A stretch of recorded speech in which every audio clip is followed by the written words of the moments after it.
Tere, mina olen Ott Soovik, olen 17-aastane ja tahan tutvustada teile oma mudelpaati. Selle paadiga ma käisin Stokkeri meistrivõistlustel 2008. aastal ja ma saavutasin sellega esikoha seal. Paat on siis valmistatud plekist. Tal on veealune sõukruvi. Toiteallikaks on 4 patareid. Jõuallikaks on siis mikromootor. See on minu järgmine leiutis.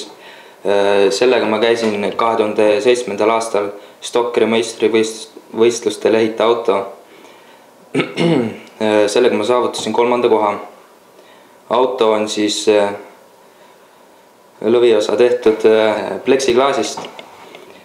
Peal on tal 2 mikromootorit, mida toidab üks 4,5 voldine koroonapatarei.